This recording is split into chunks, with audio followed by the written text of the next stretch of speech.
Sabay-sabay natin alamin ang mga kaganapan na nangyayari sa ating bansa.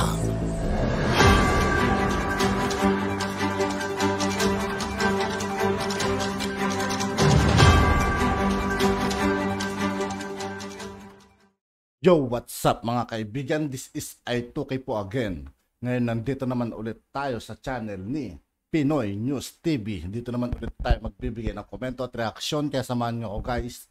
Let's go!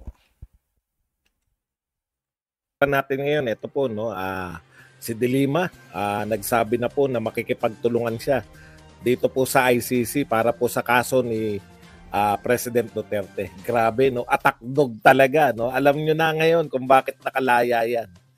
Para maging attack dog. Kawawa ka naman, De Lima. Naawa ko sa iyo, no? Di mo ba nahalata gamit na gamit ka? Ngayon, ikaw naman gagamitin sa ICC. Senator De Lima, no? Nagugulat po ako sa mga pinapahayag nyo, no? Kung totoong kayo po yung nagpahayag talaga nitong mga bagay na to na yan po yung sa ICC. Kasi narinig ko willing daw siyang makipagtulungan sa ICC. Hindi ko po alam kung kayo po ay updated po habang kayo... Ang tanong lang mga kaibigan, ano kaya magagawa niyo mga kaibigan?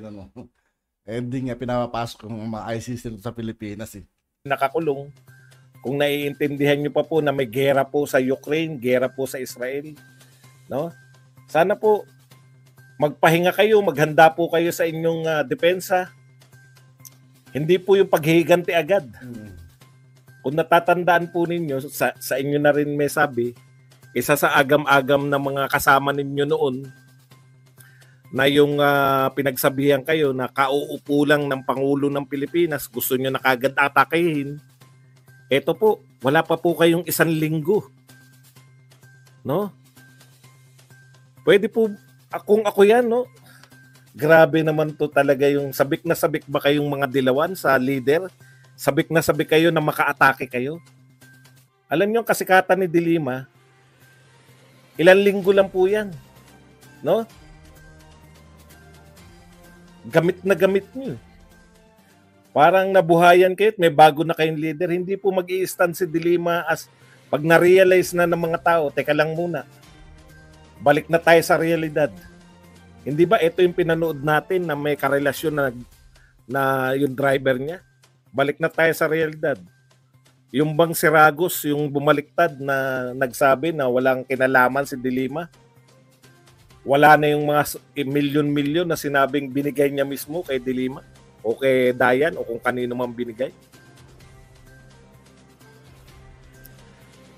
Atake agad Naaawa po ako kay De Lima kasi parang ang bigat kagad ng pinagagawa sa kanya ng mga dilawan. Alam niyo yung ibig ko sabihin?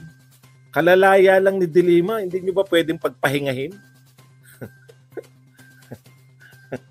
Gusto niyo kagad atakehin kagad ni De Lima si Duterte. Tama na yung sinabi niya God bless him. Ano pa yung sinabi niya? God forgive him. Wala muna akong masasabi. Ilang araw lang, 2 araw pagkatapos nun. ICC agad. Wala naman pong problema sa ICC. Ako naaawa ko sa inyo, Madam De Lima. Kagagaling nyo lang sa kulungan. Yung mga nakalaya, hindi po nila hindi po sila nakalaban. Kayong galing sa kulungan, kayo pa yung inaasahan nilang pang-attack dog. Para atakihin. Sila po, Senator De Lima, pera biro. Dehin bokiki po yan habang kayo nariyan. Biglang ngayon, paglabas nyo, kayo na naman ang gusto nilang isubo. Okay, real talk po natin. Si Senator De Lima, meron pong problemang mabigat ang ICC ngayon. Paano nila iimbestigahan? Yan po ang ine-expect sa kanila, no? Ako hindi po ako naniniwala na uunahin tayo na ICC. Ha? Wala pong bigat yan. Una, wala na po si Duterte sa kapangyarihan. Ikalawa, meron po tayong justice system dito. Ang point po dito, katawa-tawa sa ICC na kaya ka pumapasok, isang private citizen na si Duterte, tutulong ka, ICC, na usigin yung private citizen na si Duterte, na pwede naman magsampa ng kaso lahat ng mga naagrabyado ni Pangulong Duterte. Very willing naman siyang harapin. Hindi po ba? Magiging katawa-tawa po yung ICC. Kaya po siya papasok, sana noon, ang ikakatwiran niya, napakamakapangyarihan ni Duterte. Hawak niya lahat. Kaya niyang impluwensyahan. Kayo na rin ang nagsasabi, wala ng power si Duterte. Itatakbo niyo pa rin sa ICC pa rin. Ang sa akin, kung ako po ICC, maiinsulto ako dito sa ginagawa ng mga to. Kasi, hindi nyo ba nakikita? May problema kami sa Israel. Iniisip namin, paano namin iimbestigahan yung Israel? Isisingit ba namin si Duterte? Unahin pa namin si Duterte? Private citizen na yan si Duterte. Wala ng power. Bakit pa kinakailangan nyo pa ng foreign power para usigin ang isang private citizen na kung tutuusin, dito ginawa ang krimen sa Pilipinas, may mga hustisya po tayo rito. Katunayan, napalaya ka nga. Dahil sa hustisya.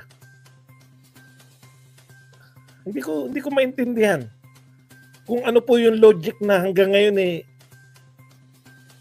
si Pangulong gusto nyong tumakbo yung hustisya kay Duterte. Bawiin nyo sa ICC, magsampa kayo ng kaso sa mga korte natin sa Pilipinas. Dahil si Duterte ay private citizen. Si Duterte ay Pilipino. Ang mga supposedly nagawa ng krimen ay mga Pilipino at naganap ang krimen sa Pilipinas. Bakit nyo kinakailangan na international? Private citizen na si Duterte, wala na po siyang power kung tutusin.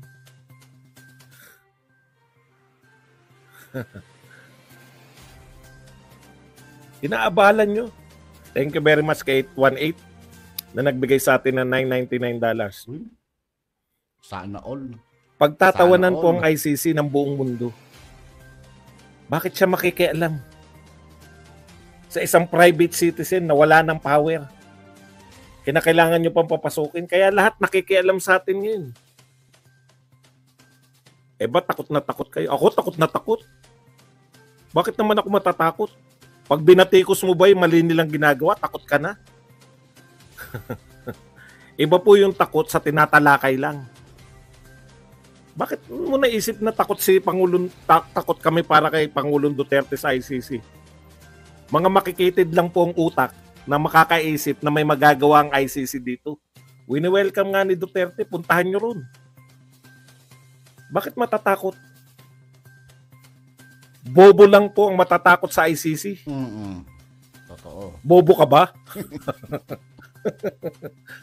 Bobo ba si Duterte? ang una mo na isip pag tinatalakay yung ICC, takot. Kaya ako tinatalakay yan, wala akong topic. Magandang topic yan, di ba? Kinakailangan malaman yung ayaw mo ba? Baka ikaw ang natatakot na may ipapakita sa inyo. Hindi ko alam kung dilawan ka o ano ka, tambalolo. Baka ikaw ang natatakot kasi na-expose na walang jurisdiction rito ang ICC. Okay. Ngayon, pasalamat na rin, sinabi ni Dilima yan. Dahil dyan, nagsalita po ang ating Office of Solicitor General. Tapos Usapan. At yun nga po mga kaibigan, dito po nagtatapos ng ating reaction video. Muli, ako po si I2K ng Sundalo ng Donggalo at 811. Maraming salamat sa patuloy na pagsuporta. G, peace out.